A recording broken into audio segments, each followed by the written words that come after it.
Good evening, everyone. Thanks for being with us. I'm Matt Smith in tonight for BOW. Spring cleaning means emptying out those medicine cabinets in a lot of Northeast Wisconsin homes today and doing away with those old and unwanted prescription drugs, but making sure that they don't end up in the wrong hands. In tonight's top story, Michelle Clemens shows us how a lot of pills police collected locally and why this program's so important.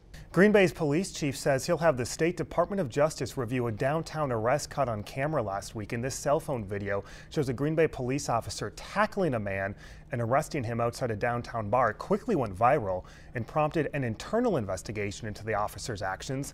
Last night, Chief Tom Molitor posted a letter on the department's Facebook page asking for patience from the public as the investigation progresses, saying, quote, "As your police chief, I am accountable for the actions of my officers. I answer to you, the citizens of Green Bay. When the investigation is complete, I assure you that I will share the results openly," end quote.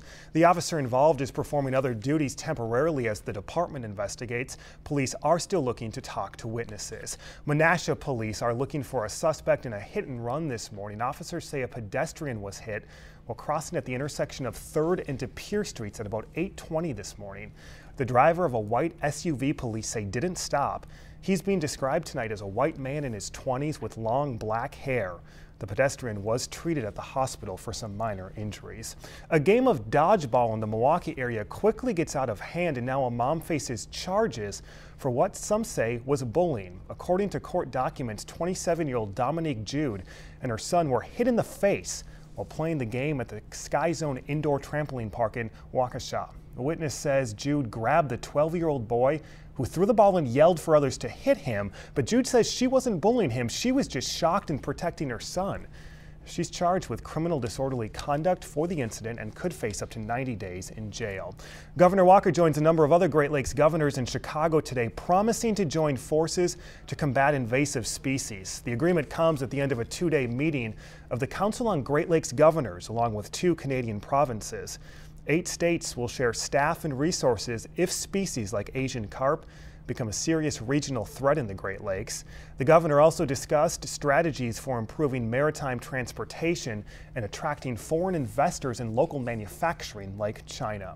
A slow-moving band of storms passes through the southern part of the U.S. tonight, bringing in tornadoes and leaving behind devastation. In North Carolina, at least 5 tornadoes touched down last night, shredding at least 200 homes in 4 counties and injuring more than a dozen people.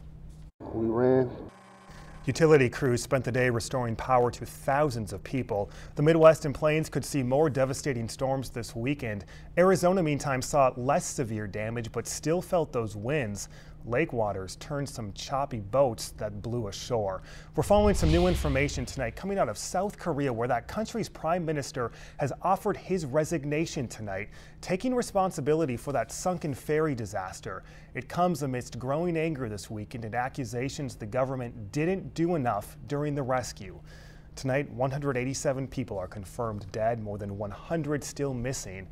The Prime Minister says he takes responsibility for the slow initial response and apologized to victims' families.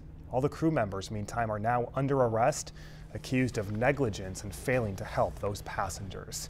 They are repairs that are vital, but unattainable for some low-income homeowners in Appleton. Photojournalist Don Johnson takes us to Rebuilding Together Fox Valley, where hundreds of people went to work today to make a house feel more like a home.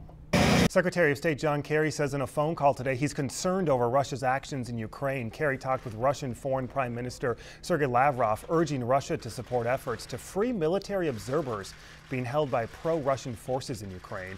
The State Department is monitoring what it's calling proactive movement by Russian troops along Ukraine's border.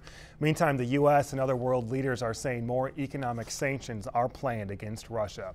Pope Francis meets with Ukraine's Prime Minister at the Vatican today. The meeting comes ahead of a never-before-seen celebration at the Vatican tomorrow. The pontiff will make former popes John Paul II and John the 23rd saints. It's not. Wisconsin's 3rd largest model train show steams full speed ahead into the Green Bay area this weekend. Yeah, he's excited. You can check out the train show again tomorrow starting at 10 o'clock. Get him to Camp Randall. Jump around. Yes, he's ready. He is. They raise them and get them ready young here in Wisconsin. Absolutely. Jump around for some brewers, but we've got some bruises too. Yes, indeed. Yeah. Coming up in sports.